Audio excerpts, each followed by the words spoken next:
Hey folks, today I want to show you what I think is the easiest and simplest way to grow your sweet potato slips from home safe sweet potatoes. So let's go inside and take a look at what I got going on.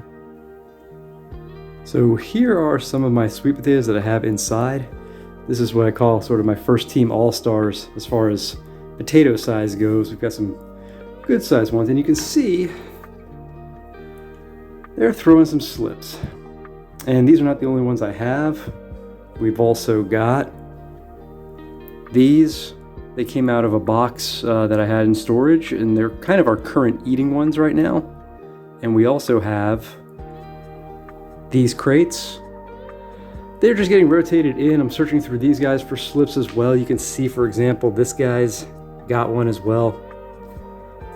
And finally, we've got these. And I think I started putting them on this table when I kind of noticed smaller ones having slips started, and I kind of wanted to get them by the door because that has some natural light for them to maybe kind of get those slips going a little better. And then I've got my tray.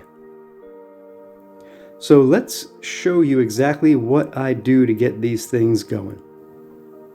So we've got this sweet potato right here that has a pretty decent size. It's probably about a ½ inch of a slip coming off of him, and you can either cut or tear. Sometimes I take my pocket knife and I just kind of give it a bit of an assist, and that one came off nicely.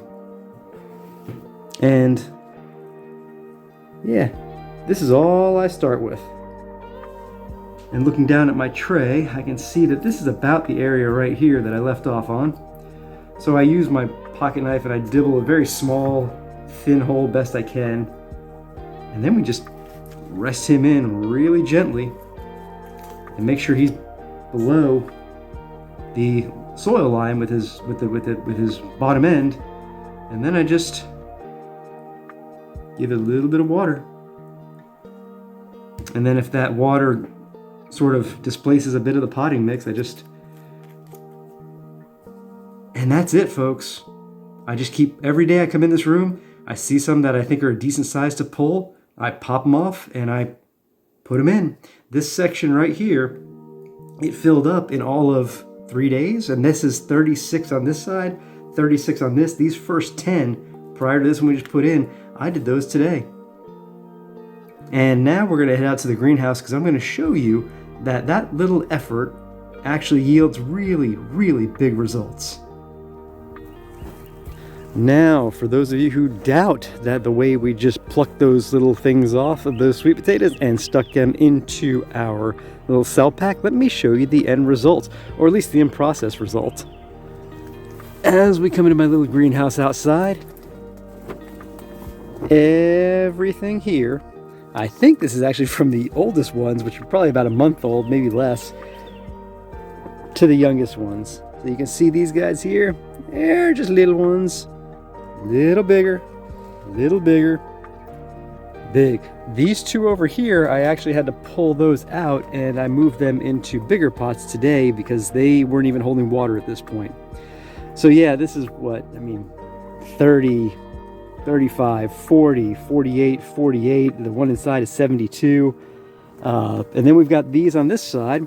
And these were done more conventionally by taking the potato and nestling it into the potting mix, growing it out, popping the slips off. I'm growing these out, and then later in the year, we'll go ahead, later in the year, in about a month or less, we're going to break these down into individuals, basically by snipping on either side of that particular leaf node, for example, sticking that into potting mix, and that will root out to about, I'd say, somewhere north of 85% success. Yeah, we'll do that with most of these.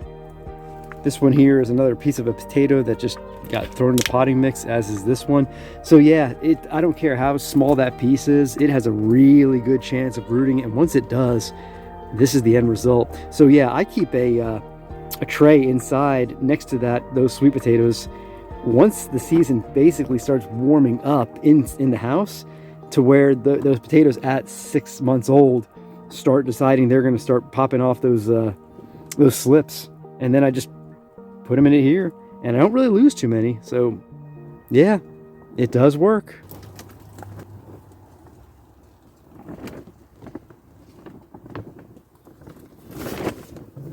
So yeah, that's the process from start to finish. It's very simple, it's not that complicated, but here's where my knowledge sort of needs a bit more refinement. When you grow out sweet potatoes in the ground from slips done like this versus slips done in the other method that I like, which is basically taking a full-grown sweet potato vine and breaking it down, and at every leaf node taking that leaf node with the heel, putting that in its own little cell pack, growing that out as a slip and transplanting that versus transplanting one of these. I don't know if the final yields and the shapes of the potatoes and all that good stuff, to what extent that gets impacted. Because last year I planted them both ways. I didn't track. I don't have a control group. I don't have a testing group. So I kind of need to one day refine that, because I have found information online from someone who I think grows professionally for the market, that the number of nodes between these kind of methods can vary underground. So if you have more nodes, maybe you're getting more potatoes but smaller size, and fewer nodes, fewer potatoes but larger. So one day I'll have to figure that out, but right now I'm not that organized, and I just kind of enjoy the fact that I have multiple ways to get slips in the ground, because slips equal sweet potatoes, and that's what I eat twice a day, so it's good for me. So in the meantime, if you have any questions, please let me know. Feel free to post a comment. I love talking sweet potatoes. And until next time, thanks for watching. Take care.